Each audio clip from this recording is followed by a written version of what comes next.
الحمد للہ والصلاة والسلام علی رسول اللہ اما بعد فاعوذ باللہ من الشیطان الرجیم بسم اللہ الرحمن الرحیم سورۃ انزلناها وفرضناها وانزلنا فیها آیات بینات لعلکم تذکرون۔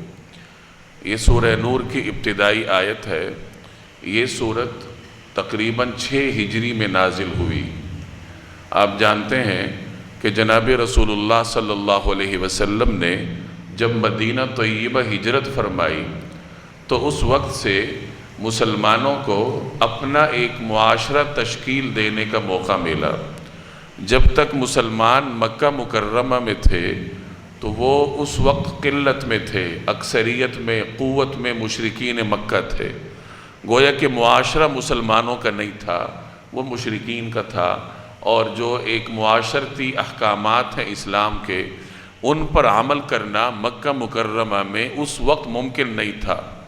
جب ہجرت کر کے مسلمان مدینہ طیبہ آئے تو یہاں مسلمانوں کا اپنا معاشرہ تشکیل پایا، ان کی اپنی ریاست وجود میں آئی، اور ہر گزرتے دن کے ساتھ مسلمانوں کے معاشرے میں استحکام آتا جا رہا تھا۔ اب جب 5-6 سال مسلمانوں کے معاشرے کو تشکیل پائے ہو چکے تھے تو پھر یہ وہ وقت تھا کہ مسلمانوں کو ایسے احکام کی ضرورت تھی جن کی وجہ سے معاشرہ باقی رہے۔ معاشرہ تشکیل تو پا چکا ہے، اب اس کو باقی رکھنا ہے، اس کو دوام دینا ہے۔ اسلام چونکہ رہتی دنیا تک آنے والے معاشروں اور انسانوں کی رہنمائی کرتا ہے، تو ایسے احکامات اللہ تبارک و تعالی نے عطا فرمائے کہ جن سے کوئی معاشرہ باقی رہتا ہے، ان احکام پر عمل کرنے سے اس معاشرے کو دوام ملتا ہے۔ ان احکام میں سے ایک اہم حکم وہ شرم و حیا، عفت و عصمت کی حفاظت کرنے کا ہے کہ اس معاشرے کے رہنے والے لوگ ایسے ہوں کہ ان کی نگاہوں میں پاکیزگی ہو، ان کی نگاہیں جھکی ہوئی ہوں، وہ اپنی شرم و حیا کی حفاظت کرتے ہوں، مرد ہوں یا عورت ہوں، سب کے سب پاک دامنی میں اپنی مثال آپ ہوں، اخلاقیات میں اعلیٰ درجہ اور کمال ان کو حاصل ہو۔ جب ان اوصاف کے حامل لوگ کسی معاشرے کو نصیب ہو جائیں تو پھر وہ معاشرہ زوال کی طرف نہیں آتا بلکہ وہ ہمیشہ عروج کی طرف ہی جاتا رہتا ہے جب تک یہ احکام اس کے اندر موجود ہوتے ہیں۔ تو اس وقت جب مسلمانوں کے معاشرے کو تشکیل پائے 5-6 برس گزر چکے تھے تو اس زمانے میں اللہ تبارک و تعالی نے یہ سورۃ النور نازل فرمائی۔ اس سورت کا جو بنیادی مضمون ہے وہ شرم و حیا اور عفت اور عصمت کی حفاظت کا ہے۔ اس میں اللہ نے مختلف احکام بیان فرمائے ہیں۔ ابتدا اللہ نے حد زنا کو بیان کرنے سے کی ہے، زنا کی سزا بیان ہوئی ہے، کسی پر زنا کا الزام لگانے کی سزا بیان ہوئی ہے، میاں بیوی ایک دوسرے پر یہ الزام لگائے اس کی سزا بیان ہوئی ہے، اسی طریقے سے گھر میں داخل ہونے کے آداب کا بیان ہے، نظروں کی حفاظت کا بیان ہے۔ یہ تمام وہ احکام ہیں جو کسی بھی معاشرے کو پاک دامن رکھتے ہیں، لوگوں کو شرم و حیا اور عفت اور عصمت کا پابند رکھتے ہیں۔ تو ان احکامات کو اللہ نے اس صورت میں بیان فرمایا ہے۔ اس صورت کے بارے میں بعض مفسرین نے ایک روایت نقل کی ہے کہ اپنے مردوں کو سورۃ المائدہ سکھاؤ، چونکہ سورہ مائدہ میں حلال اور حرام کے احکام ہیں تو اس کی ضرورت عورتوں کو بھی ہوتی ہے، لیکن چونکہ مرد نے کمانا ہوتا ہے، کما کر لانے والا عام طور پر مرد ہے، تو اسے زیادہ ضرورت ہوتی ہے کہ حلال اور حرام کے احکام سیکھے۔ تو فرمایا کہ اپنے مردوں کو سورہ مائدہ سکھاؤ اور اپنی خواتین کو سورۃ النور سکھاؤ۔ سیدنا عمر رضی اللہ تعالی عنہ کے بارے میں آتا ہے کہ انہوں نے بعض حضرات کو یہ خطوط لکھے تھے کہ اپنی خواتین کو سورہ احزاب اور سورہ نور اور سورہ نساء سکھاؤ۔ چونکہ سورہ احزاب ہے، سورہ نور ہے، اس میں پردے کے احکام کا بیان ہے، شرم و حیا، عفت اور عزت کی حفاظت کا بیان ہے۔ اس لیے حضرت عمر رضی اللہ تعالی عنہ نے مختلف حضرات کو خط لکھ کر پابند کیا تھا کہ اپنے ماحول میں موجود خواتین کو یہ سورت پڑھاؤ۔ تو بہرحال اس صورت کی مردوں کو بھی ضرورت ہے، خواتین کو بھی ضرورت ہے کہ ان کے احکامات ہمارے علم میں آئیں۔ بالخصوص آج کل کی نوجوان نسل کو یہ احکام پڑھنے کی ضرورت ہے، ان کے لیے ان احکام کی اہمیت کہیں زیادہ ہو جاتی ہے۔ جہاں انہیں پڑھائی کے لیے خواتین کے ساتھ پڑھنا پڑتا ہے، یا پھر کہیں جاب کرتے ہیں خواتین کے ساتھ جاب کرنی پڑتی ہے، تو ایسے جو مخلوط ماحول ہے اس میں رہنے والے لوگوں کو ایسے احکام پڑھنے کی، سمجھنے کی اور عمل کرنے کی زیادہ ضرورت ہوتی ہے کہ ان کے اندر اتنی صلاحیت پیدا ہو، ان کے اندر اتنا احساس پیدا ہو کہ ان احکام پر عمل کر سکیں۔ سورۃ انزلناها، یہ ایک سورت ہے جو ہم نے نازل کی ہے، وفرضناها، اور جس کو ہم نے فرض کیا ہے، یعنی جس کے احکام کو ہم نے فرض کیا ہے۔ وَأَنزَلْنَا فِيهَا آيَاتٍ بَيِّنَاتٍ، اور اس میں کھلی کھلی آیات نازل کی ہیں، لَعَلَّكُمْ تَذَكَّرُونَ، تاکہ تم نصیحت حاصل کرو۔ احکام کے بیان سے پہلے اللہ تبارک و تعالی متوجہ فرما رہے ہیں کہ دیکھو یہ صورت میں نے نازل کی ہے، اس کے احکام میں نے دیے ہیں، یعنی یہ فرمان الہی ہے، یہ حکم خداوندی ہے، اور اس کے اوپر عمل کرنا ضروری ہے۔ یہ ان احکام کی انفرادیت ہے کہ ان احکام کو بیان کرنے سے پہلے اللہ تبارک و تعالی اہتمام کے ساتھ ان احکام کی نسبت اپنی طرف کر رہا ہے۔ ویسے تو پورا قرآن کریم اللہ نے نازل کیا ہے، لیکن یہ ان احکامات کی انفرادیت ہے، ان کی ایک منفرد صفت ہے کہ ان کو بیان کرنے سے پہلے اللہ نے لوگوں کو متوجہ کیا ہے کہ دیکھو یہ احکام کسی اور نے نہیں، براہ راست میں نے نازل کیے ہیں، اور یہ تم پر کسی اور نے نہیں لاگو کیے، میں تمہارے اوپر لاگو کر رہا ہوں۔ انزلناہا، ہم ہی نے نازل کی ہے، وفرضناہا، اور ہم ہی نے اس کو لاگو کیا ہے، ہم ہی نے اس کے احکام کو فرض کیا ہے، اور اس صورت میں ہم نے ایسی کھلی کھلی آیات نازل کی ہیں تاکہ تم نصیحت حاصل کرو۔ اب اس کے بعد حد زنا کا بیان ہے۔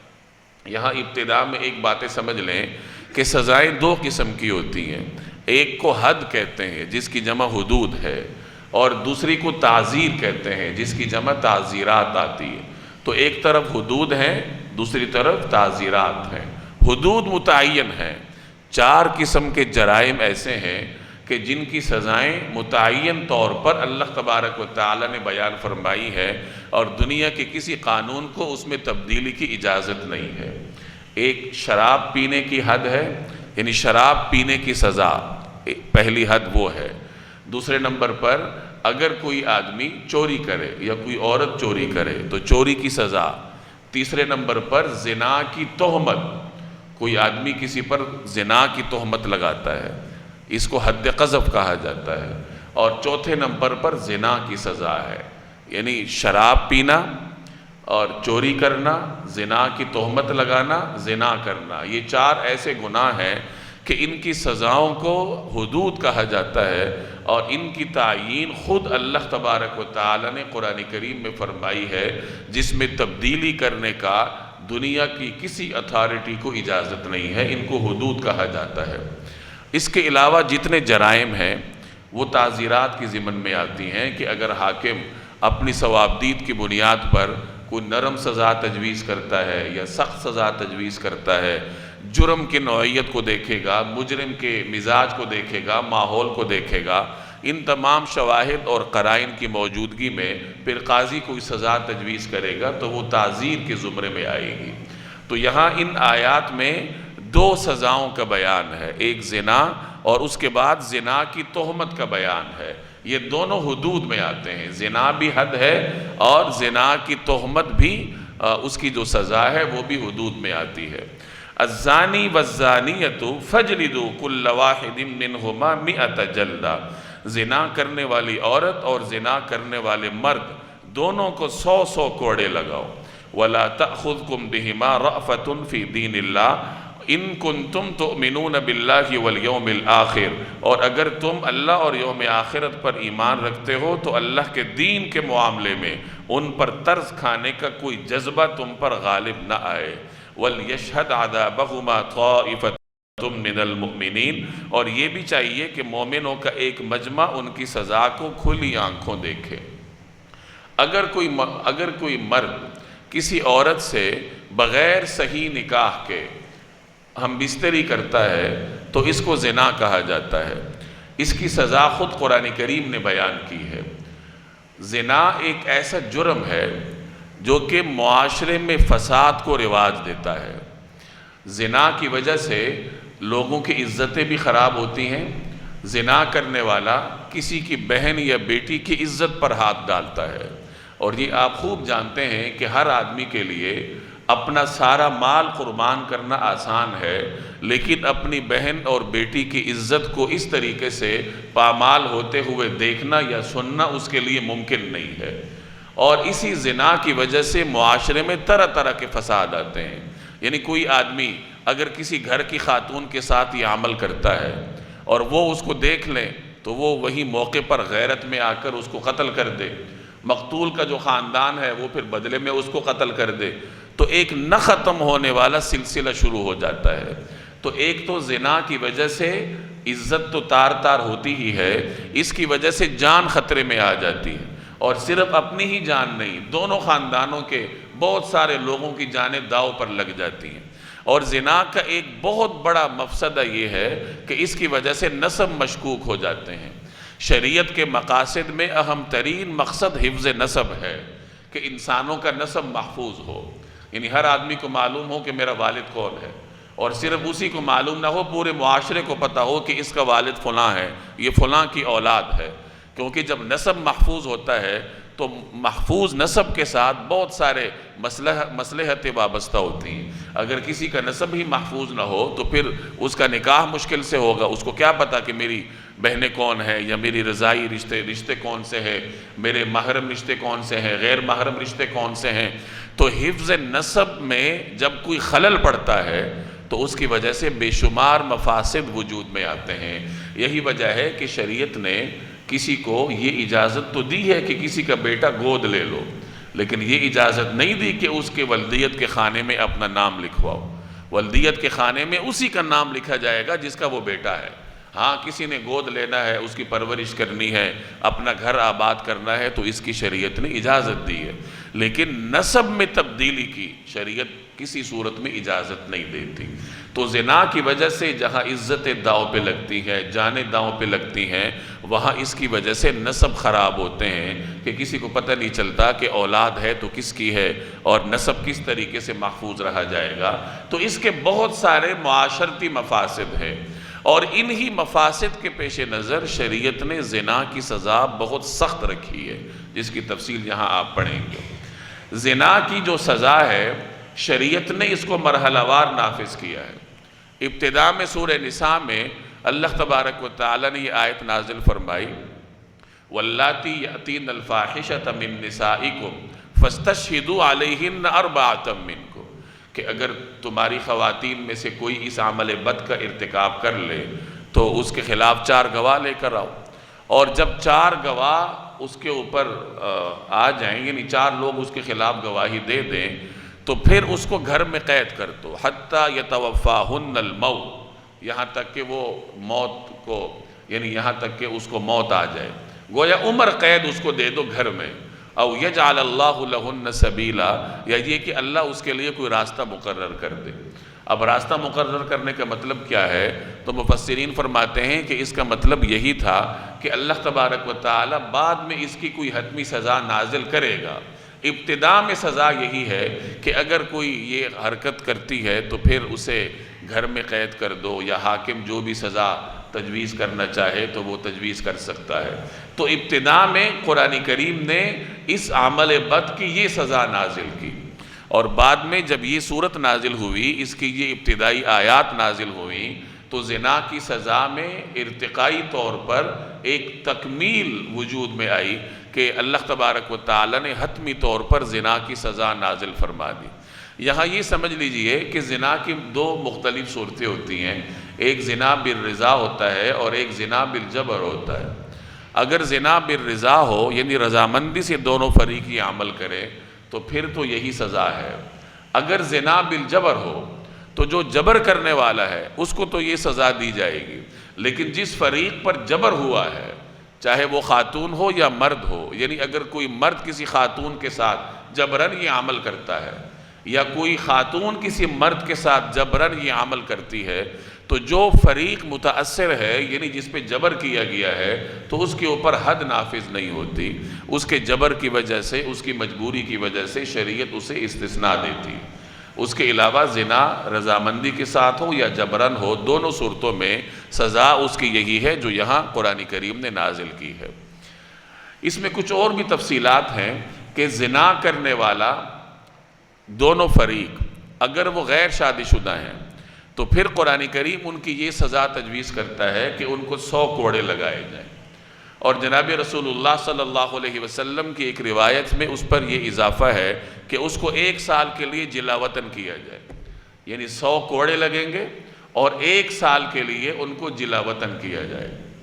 اور اگر زنا کرنے والا یا دونوں فریق شادی شدہ ہیں تو ان کی سزا قرآن کریم نے بیان نہیں کی، ان کی سزا سنت متواترہ سے ثابت ہے، یعنی جناب رسول اللہ صلی اللہ علیہ وسلم کے عمل سے ان کی سزا ثابت ہے، اور وہ سنگساری ہے کہ اگر کوئی مرد ہے یا عورت ہے شادی شدہ ہے اور پھر بھی وہ یہ عمل بد کرتا ہے، اس کا ارتکاب کرتا ہے، تو پھر اس کی سزا رجم ہے، جسے ہم اردو میں سنگساری کہتے ہیں۔ نبی کریم صلی اللہ علیہ وسلم کے زمانے میں یہ سزائیں نافذ ہوئی ہیں۔ بعض صحابہ ایسے تھے کہ جن سے یہ عمل سرزد ہوا اور وہ خود جناب رسول اللہ صلی اللہ علیہ وسلم کی خدمت میں حاضر ہوئے، جیسے حضرت ماعز اسلمی رضی اللہ تعالی عنہ ہے، اور ایک حضرت غامدیہ رضی اللہ تعالی عنہ نامی ایک خاتون ہے جن کا واقعہ حدیث میں ملتا ہے کہ ان حضرات سے یہ عمل سرزد ہوا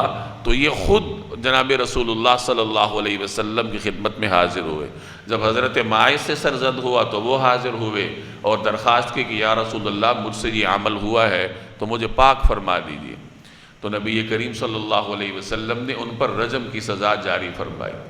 اور اسی طرح حضرت غامدیہ رضی اللہ تعالی عنہ جو ایک خاتون تھی، وہ بھی اسی طرح حاضر ہوئی اور انہوں نے درخواست کی کہ یا رسول اللہ مجھ سے یہ عمل سرزد ہوا ہے تو مجھے پاک فرما دیجیے، تو جناب رسول اللہ صلی اللہ علیہ وسلم نے ان پر بھی رجم کی سزا نافذ فرمائی۔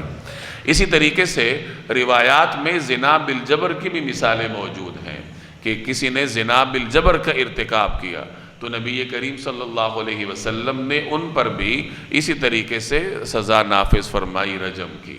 تو اگر کوئی شادی شدہ مرد یا عورت اس عمل کا ارتکاب کرتی ہے یا کرتا ہے تو اس کی سزا رجم ہے، اور اس کو قرآن کریم بیان نہیں کرتا بلکہ اس کی سزا رسول اللہ صلی اللہ علیہ وسلم کے عمل سے معلوم ہوتی۔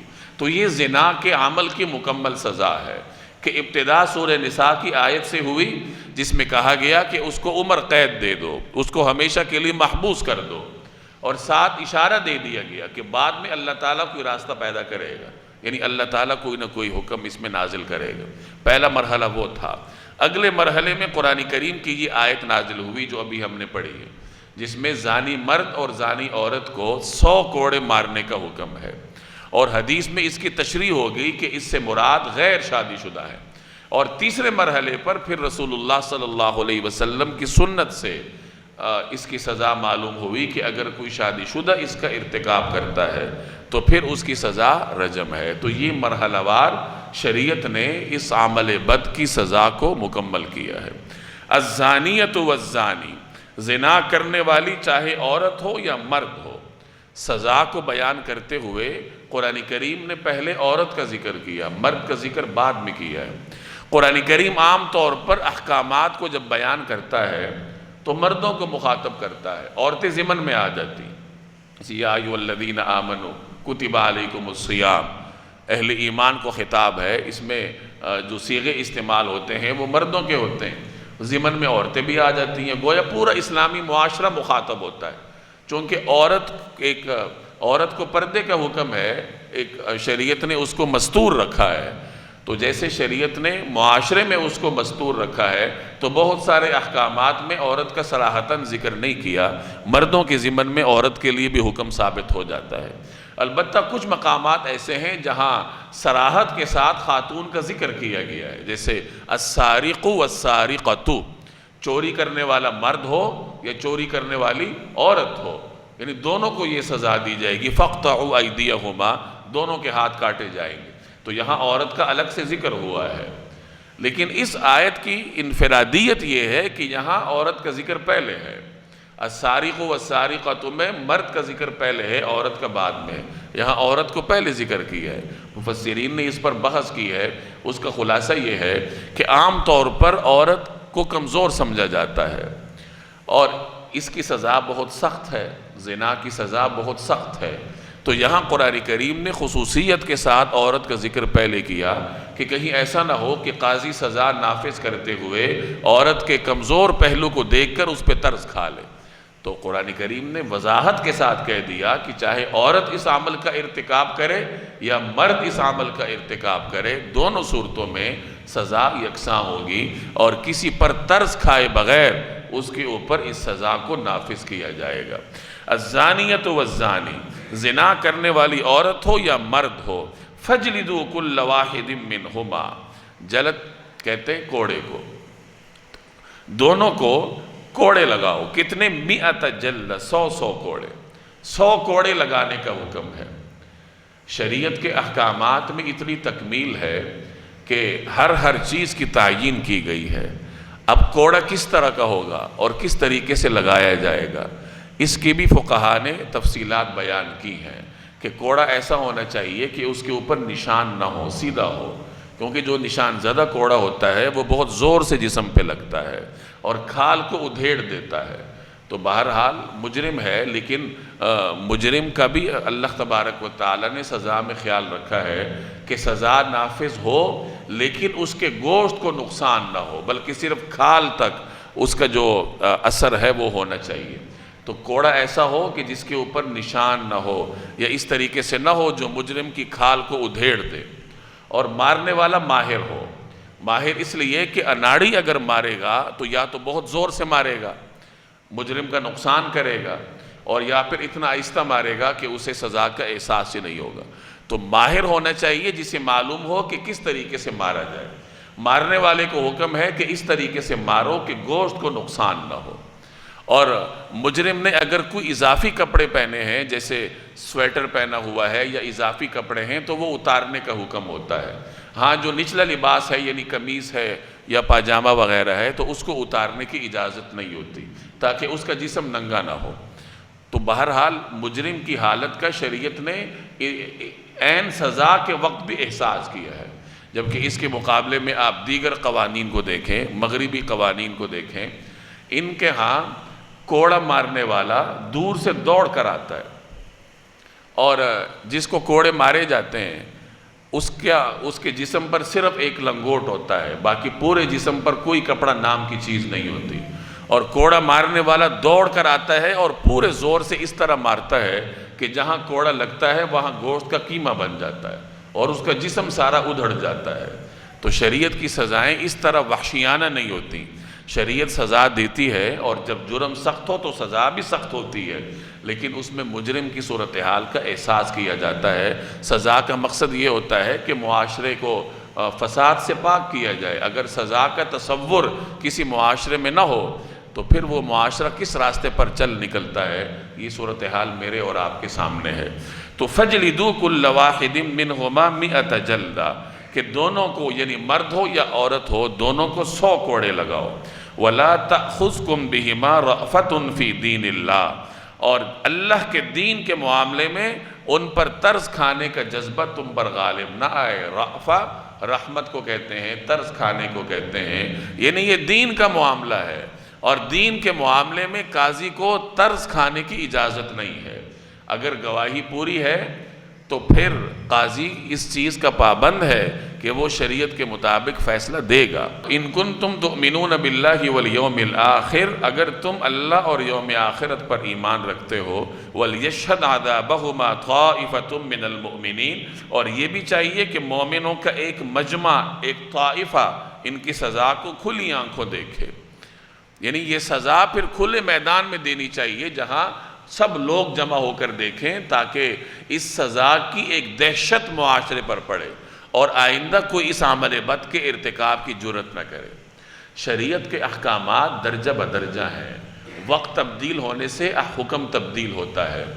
ابتدا میں اللہ تبارک و تعالی نے نظریں جھکانے کا حکم دیا، شرم و حیا اپنانے کا حکم دیا تاکہ کوئی آدمی زنا کے قریب بھی نہ جائے۔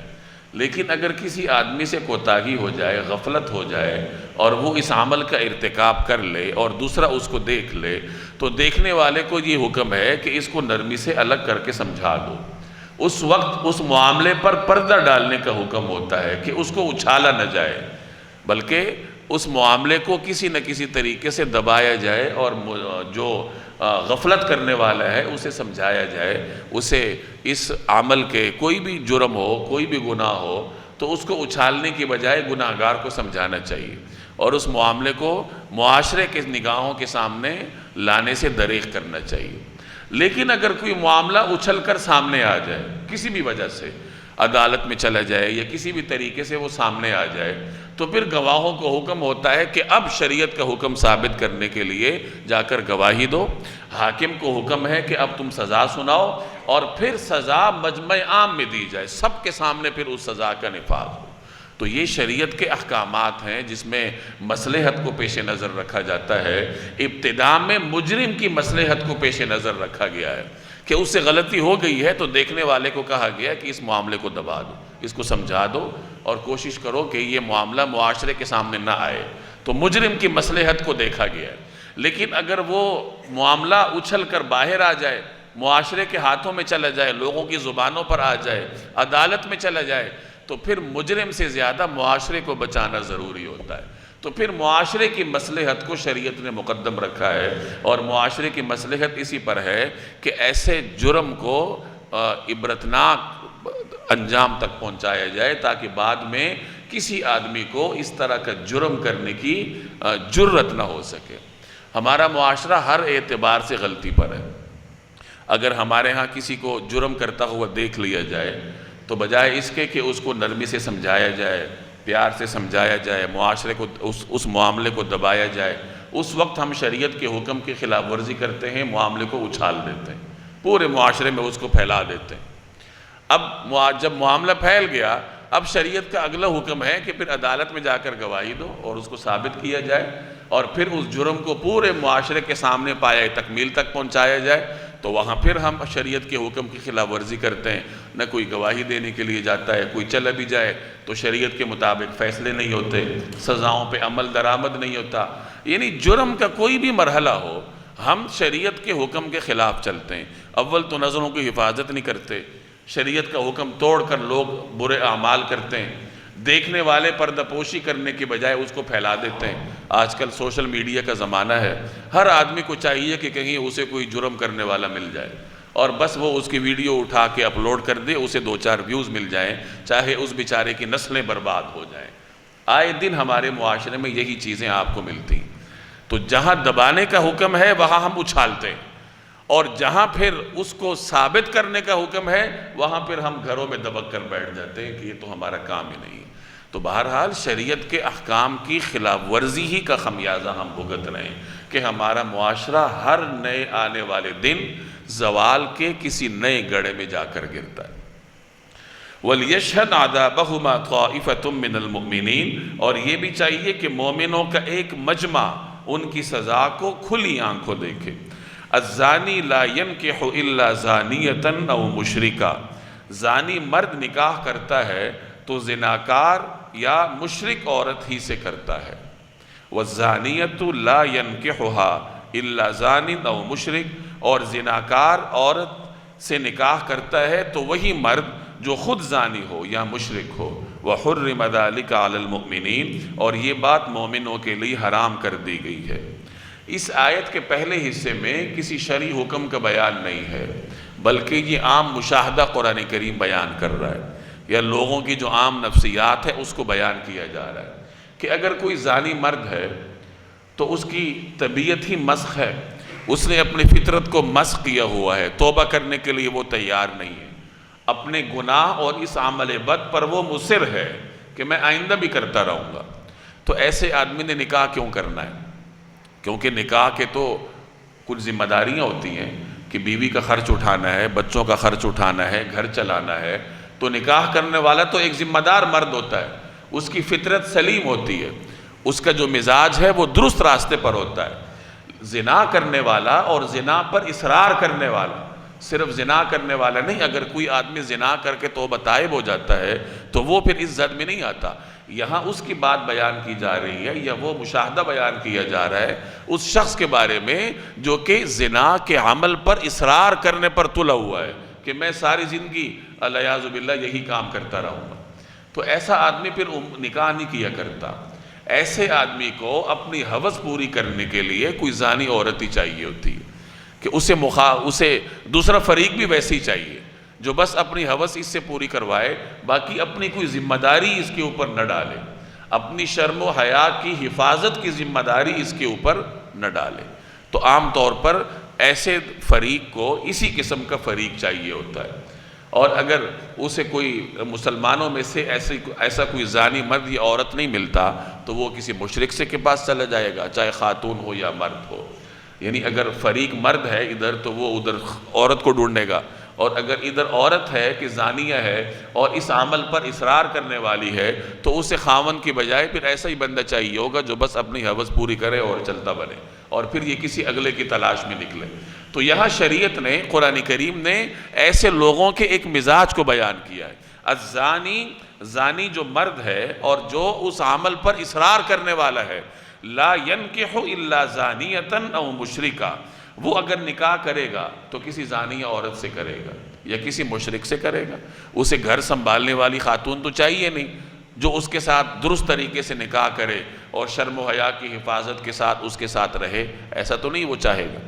والزانیۃ لا ينکحها، اور اگر کوئی زانی عورت ہے اور اس عمل پر اصرار کرنے والی ہے، معاشرے میں بھی اس کی شہرت ہے اسی گناہ کے ساتھ، تو کوئی فطرت سلیم رکھنے والا آدمی اس کے ساتھ نکاح تو نہیں کرے گا نا۔ اس کے ساتھ نکاح کس نے کرنا ہے؟ الا زانی، ایسا مرد کرے گا جو خود زانی ہو اور اس عمل پر اصرار کرنے والا ہو، او مشرک، یا پھر اسے مشرکوں میں سے کوئی مل جائے گا جو اس کو اس عمل کے ساتھ اپنائے گا۔ اس کا یہ اعلان ہے نا کہ میں نے آئندہ بھی زنا کرنا ہے، تو کوئی مسلمان درست مزاج رکھنے والا مرد تو اس کو اس کی اجازت نہیں دے گا۔ اگر اجازت دے گا تو وہ خود دیوس بنے گا، اور دیوسیت کی بھی شریعت میں اجازت نہیں ہے۔ تو اس میں ایک عام مشاہدے کی بات ہے۔ یہاں میں پھر عرض کر دوں کہ اگر کوئی مرد یا عورت زنا کر کے توبہ طائب ہو جائے، اپنی فطرت کو درست راستے پر لے آئے، تو یہ آیت ایسے عورت یا مرد سے بحث نہیں کرتی۔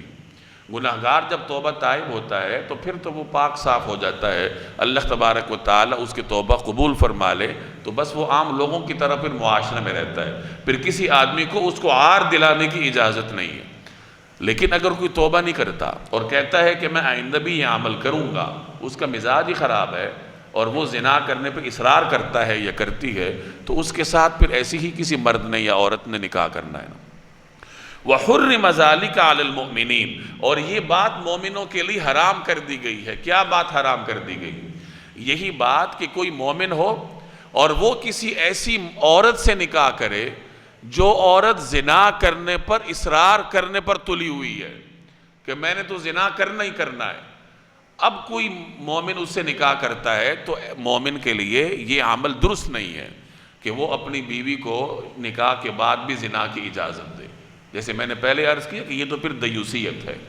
لیکن اگر وہ نکاح کر بھی لے تو اگرچہ نامناسب ہے، لیکن اگر نکاح کر لیتا ہے تو نکاح منعقد ہو جاتا ہے، اور اس سے جو اس کی اولاد ہوگی وہ بھی ثابت النسب ہوگی۔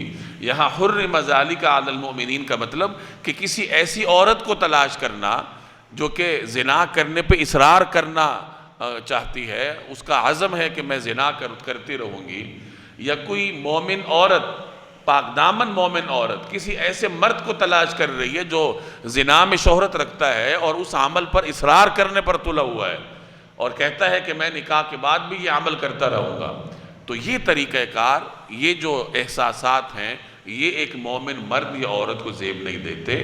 تو وَحُرِّمَ ذَلِكَ عَلَى الْمُؤْمِنِينَ سے مراد یہ ہے کہ مومنوں کے لیے ایسے فریق سے نکاح کرنا یہ درست نہیں ہے۔ وَالَّذِينَ يَرْمُونَ الْمُحْصَنَاتِ، اور جو لوگ پاک دامن عورتوں پر تہمت لگائیں، ثُمَّ لَمْ يَأْتُوا بِأَرْبَعَةِ شُهَدَاءَ، پھر 4 گواہ لے کر نہ آئیں، فجلدوہم 80 جلدہ، تو ان کو 80 کوڑے لگاؤ، ولا تقبلوا لهم شہادتا ابدا، اور ان کی گواہی کبھی قبول نہ کرو، وَأُولَئِكَ هُمُ الْفَاسِقُونَ، اور وہ خود فاسق ہیں، إِلَّا الَّذِينَ تَابُوا مِن بَعْدِ ذَلِكَ، ہاں جو لوگ اس کے بعد توبہ کر لیں، وَأَصْلَحُوا، اور اصلاح کر لیں، فَإِنَّ اللَّهَ غَفُورٌ رَحِيمٌ، تو اللہ بہت بخشنے والا، بڑا رحم کرنے والا ہے۔ یہاں حد قذف کا بیان ہے، زنا کی تہمت کا بیان ہے۔ میں نے پہلے عرض کیا کہ 4 جرائم ایسے ہیں کہ جن کی سزائیں شریعت نے متعین کی ہیں، ان کو حدود کہا جاتا ہے، اور دنیا کی کسی اتھارٹی کو ان سزاؤں میں تبدیلی کا اختیار نہیں ہے۔ تو پہلے حد زنا کا بیان ہوا، اور اب دوسرے نمبر پر حد قذف کا بیان کیا جا رہا ہے۔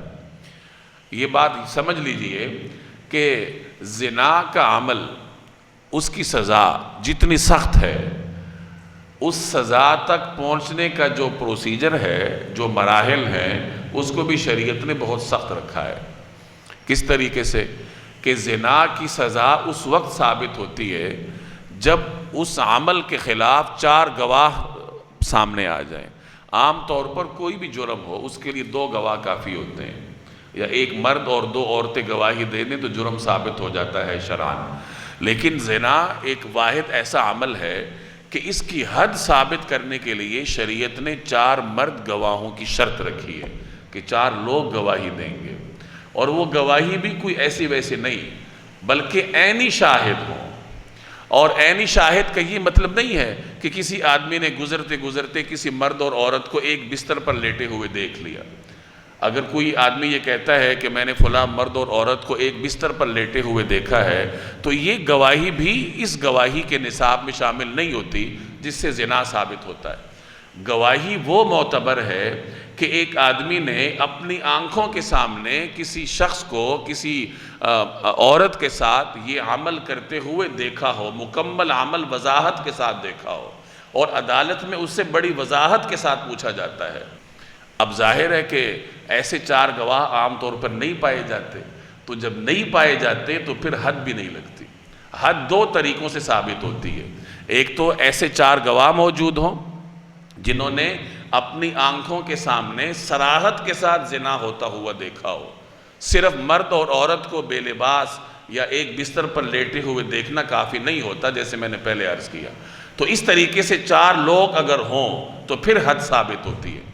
اور دوسرا طریقہ حد کے ثابت ہونے کا یہ ہے کہ کوئی آدمی خود آ کے اقرار کر لے، جیسے نبی کریم صلی اللہ علیہ وسلم کی خدمت میں حضرت ماعز حاضر ہوئے تھے، انہوں نے اقرار کیا تھا۔ حضرت غامدیہ رضی اللہ تعالی عنہ حاضر ہوئی تھی، انہوں نے اقرار کیا تھا۔ تو اگر کوئی آدمی خود اقرار کرتا ہے اور وہ شادی شدہ ہو تو پھر اقرار کے نتیجے میں حد ثابت ہوتی۔ تو شریعت نے سزا سخت رکھی ہے، لیکن سزا تک پہنچنے کا جو مرحلہ ہے وہ بھی سخت رکھا ہے۔ اب اگلی بات بھی سن لیجیے، اس کا یہ مطلب نہیں ہے کہ کسی آدمی نے کسی کو یہ عمل کرتا ہوا دیکھا ہے، یا کسی کو کسی نے دیکھا ہی نہیں ہے، یعنی کسی بھی طریقے سے اگر زنا کے 4 گواہ پورے نہیں ہوتے تو اس کا یہ مطلب نہیں ہے کہ ان کو کھلی چھوٹ دے دی جائے، بلکہ پھر اس کا مطلب یہ ہوگا کہ اب ان کو حد نہیں لگے گی، بلکہ کیا لگے گی؟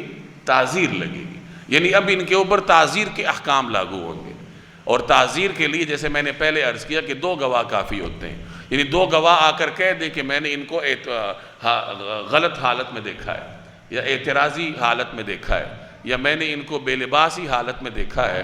اگر ان الفاظ کے ساتھ کوئی آ کر گواہی دیتا ہے، 2 لوگ آ کر گواہی دے دیں، تو پھر حاکم اس فریق پر یا ان دونوں لوگوں کے اوپر تعزیر جاری کرے گا، اور تعزیر کچھ بھی ہو سکتی ہے۔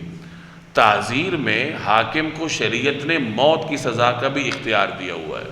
بعض صورتیں ایسی بھی ہیں کہ اگر کوئی حاکم یہ سمجھتا ہے کہ اگر یہاں مجرم کو سزائے موت نہ دی گئی تو پھر یہ جرم معاشرے میں پھیلے گا، تو حاکم کو شریعت نے اختیار دیا ہوا ہے۔ تو تعزیر کچھ بھی ہو سکتی ہے، وہ قاضی جو بھی مناسب سمجھتا ہے وہ اس کے خلاف فیصلہ کر سکتا ہے۔ یاد رکھیں کہ فقہاء نے ہر چیز کو ڈسکس کیا ہے، اور یہ ان کا امت کے اوپر احسان ہے کہ آنے والی امت میں جرائم کی جتنی شکلیں ہو سکتی تھی فقہاء نے اس کے اوپر بحث کی ہے۔ اب انسانوں کے معاشرے میں مختلف اعمال پائے جاتے ہیں، قبیح اعمال پائے جاتے ہیں۔ مثلا جانوروں کے ساتھ بدفعلی کرنے کا عمل انسانوں کے ہاں پایا جاتا ہے۔ اب جانوروں کے ساتھ اگر کوئی یہ عمل کرتا ہے تو وہ زنا کی تعریف میں داخل نہیں ہوتا. ایسا ہی ہے نا، زنا کی جو ہم نے تعریف کی ہے تو اس کے اندر تو وہ داخل نہیں ہوتا. زنا کی حد اس کو نہیں لگے گی. کیا لگے گی؟ اس کو تعزیر لگے گی، اور تعزیر میں حاکم اس کو پھانسی بھی دے سکتا ہے. جو ہم جنسی کا عمل ہے وہ کرنے پر صحابہ کرام نے دونوں فریقوں کو جلانے کا بھی حکم دیا ہوا ہے، دیوار گرانے کا بھی حکم دیا ہوا ہے، یا دونوں کو کسی پہاڑ کے اوپر لے جا کر ان کو گرانے کا بھی حکم دیا ہوا ہے، پتھر کے نیچے کچلنے کا بھی حکم دیا ہوا ہے. اب ظاہر ہے کہ یہ جو سزائیں ہیں یہ حد میں داخل نہیں ہوتی، یہ حدود نہیں ہیں. یہ کیا ہوں گی؟ یہ تعزیر ہوں گی. تو یہ خوب سمجھ لیجئے کہ جہاں فقہا اس قسم کے مسائل کو بیان کرتے ہیں کہ اس کو حد نہیں لگے گی، تو اس کا مطلب یہ ہوتا ہے کہ جو حد ایک ٹیکنیکل اصطلاح ہے یہ اس کی ذیل میں نہیں آتا. یہ کس کے ذیل میں آئے گا؟ تعزیر کے ذیل میں آئے گا. اب اگر کوئی آدمی کسی پر الزام لگاتا ہے کہ اس نے زنا کیا ہے، اور انہی الفاظ کے ساتھ الزام لگاتا ہے جس میں زنا کے عمل کو صراحت کے ساتھ بیان کیا جا رہا ہے، اگر وہ صرف یہ کہہ دے کہ میں نے قابل اعتراض حالت میں دیکھا ہے، تو پھر اس سے 4 گواہ نہیں مانگے جاتے، پھر تو اس سے ایک اور گواہ مانگا جائے گا اور حد اور اس کے اوپر تعزیر نافذ ہو جائے گی. لیکن اگر کوئی آدمی کسی پر صراحت کے ساتھ الزام لگاتا ہے کہ میں نے اس کو یہ عمل زنا اس طرح صراحت کے ساتھ کرتے دیکھا ہے، تو قاضی اس کو کہے گا کہ لاؤ 3 گواہ اور 4 گواہ پورے کرو. اگر 4 گواہ پورے نہیں کرو گے تو پھر اس کا مطلب یہ ہوا کہ تم جرم ثابت نہیں کر پائے.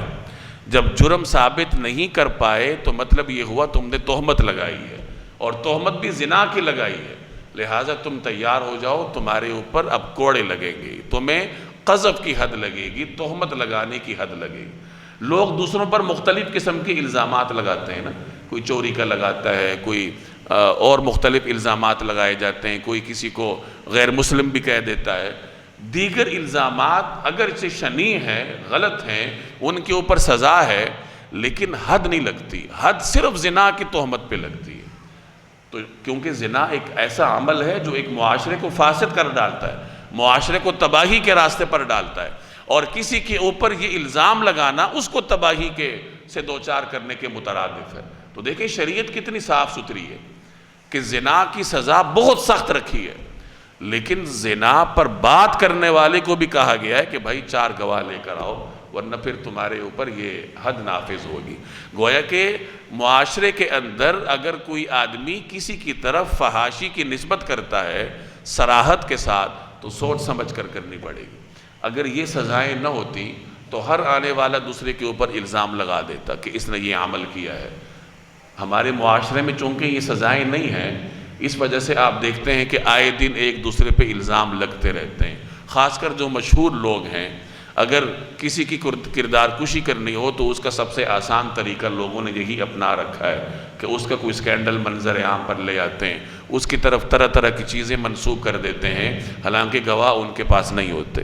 اب اگر یہاں پہ شرعی سزائیں نافذ ہوتی، شرعی سزائیں لاگو ہوتی، اور کسی ایک ایسے آدمی پر بھی کوڑے برسا دیے جاتے، قذف کی حد نافذ کر دی جاتی، تو آئندہ سوشل میڈیا پر کوئی ایسا جرم کسی کی طرف منسوب کرتے ہوئے 1000 دفعہ سوچتا کہ 4 گواہ لانے پڑیں گے، اور وہ 4 گواہ بھی پوری صراحت کے ساتھ گواہی دیں گے کہ ہم نے اس شخص کو اس طریقے سے یہ عمل کرتے ہوئے دیکھا ہے.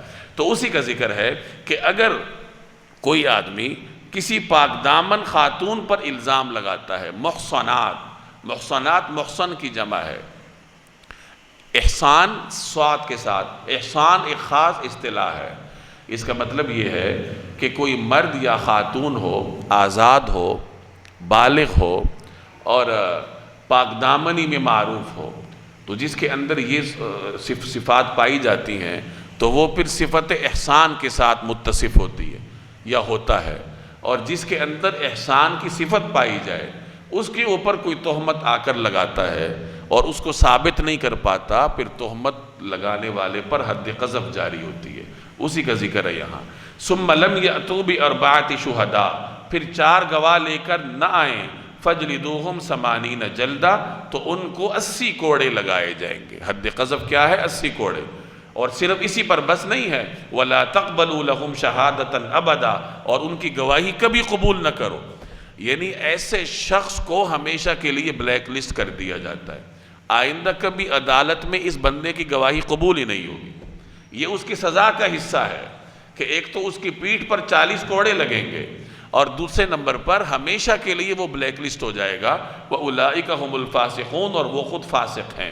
یعنی ایسا آدمی فاسق ہے اللہ کے ہاں بھی اور دنیا میں بھی، لہٰذا اس کی گواہی معتبر نہیں ہوگی۔ إِلَّا الَّذِينَ تَابُوا مِن بَعْدِ ذَلِكَ، ہاں جو لوگ اس کے بعد توبہ کر لیں وَأَصْلَحُوا، اور اپنے اصلاح کر لیں، فَإِنَّ اللَّهَ غَفُورٌ رَحِيمٌ، تو اللہ بہت بخشنے والا، بڑا رحم کرنے والا ہے۔ یعنی کوئی کسی پر تہمت لگاتا ہے زنا کی، اس کے اوپر حد قذف جاری ہو جاتی ہے اور بعد میں وہ توبہ کر لیتا ہے، تو اللہ فرما رہا ہے کہ اللہ غفور الرحیم ہے، یعنی اللہ اس کے توبہ قبول کر لیتا ہے۔ یاد رکھیے توبہ قبول ہونے کے بعد اس پر سے فاسق کا جو ٹائٹل ہے وہ تو ہٹ جاتا ہے، جو پیچھے فرمایا گیا نا وَأُولَئِكَ هُمُ الْفَاسِقُونَ، کہ یہ فاسق ہیں، یعنی اب وہ فاسق تو نہیں رہے گا لیکن بلیک لسٹ پھر بھی رہے گا، کیونکہ بلیک لسٹ ہونا، اس کی گواہی کا قبول نہ ہونا، وہ اس کی سزا کا حصہ ہے۔ جیسے اس کے اوپر کوڑے جاری کیے گئے ہیں، اسی طریقے سے اس کی گواہی قبول نہ ہونا یہ بھی اس کی سزا کا حصہ ہے۔ توبہ کرنے کے بعد جیسے کوڑے معاف نہیں ہوتے، کوڑے تو لگ چکے ہیں، اسی طریقے سے اس کی جو گواہی کا قبول نہ ہونا ہے یہ بھی ختم نہیں ہوتا، بلیک لسٹ رہے گا۔ ہاں اب وہ فاسق نہیں رہتا، اس کی توبہ اللہ تبارک و تعالی قبول کر لیتا ہے۔